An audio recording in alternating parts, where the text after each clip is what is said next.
about you, Sam? I've used all these programs before. I know how to work a camera and edit, and just don't know how to use radio yet. Just pretty cool so far. An example of how a grant connects to the curriculum is this new radio station. Teacher Dave Thomas relied on HHEF's grant to fund the equipment for his radio broadcasting course.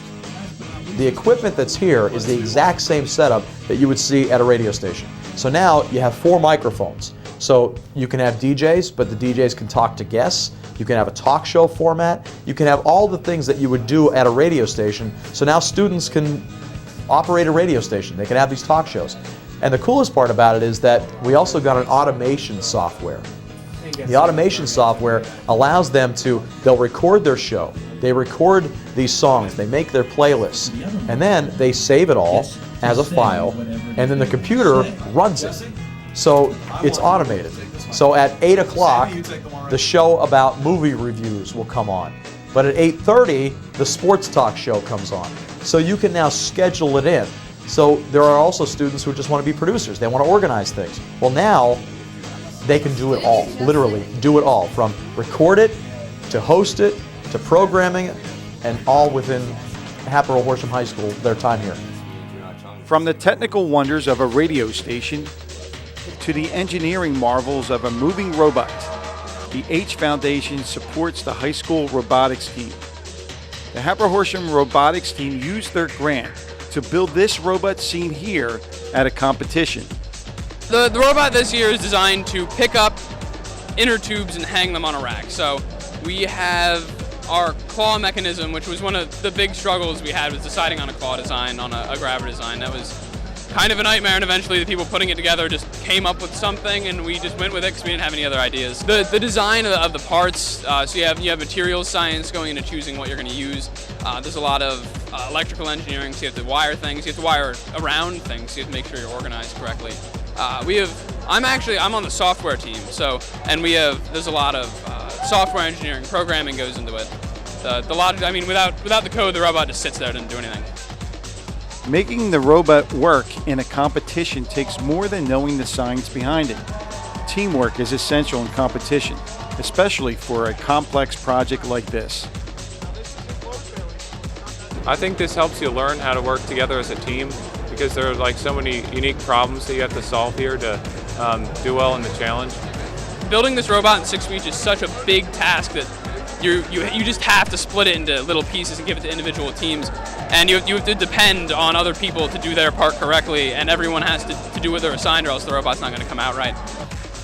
Well, despite their best efforts, the team didn't win the robotics competition, but the overall experience for some of these students is everlasting. I kind of discovered my interest in engineering through the robotics program, so I owe a lot to FIRST in that I'm going to college for a subject that I did not know I was interested in until I had this experience.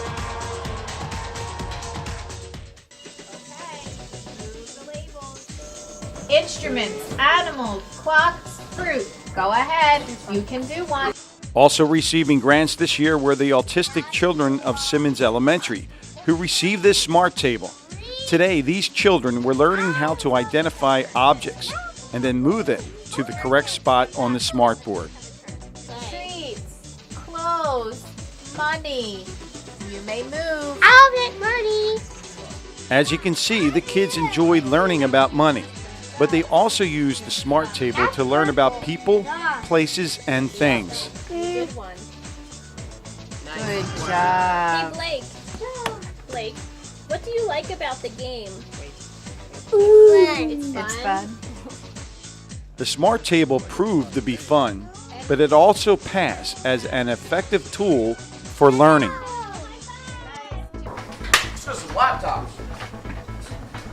The grant was for a classroom set of netbooks, so to be used both in the physics and natural disasters curriculum, to really just give us the freedom to use the tools at any time and for any purpose, so that we can really maximize their use.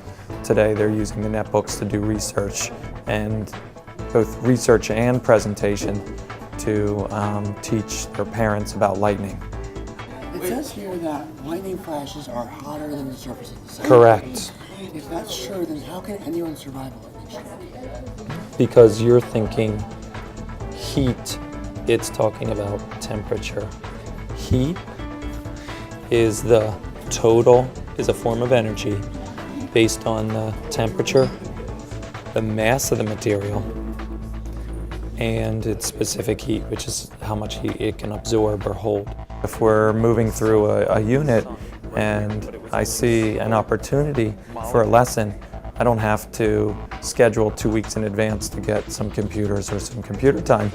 I can change my lesson for tomorrow or for 2 days from now, knowing that it might incorporate computers, and be able to make those changes right at the moment.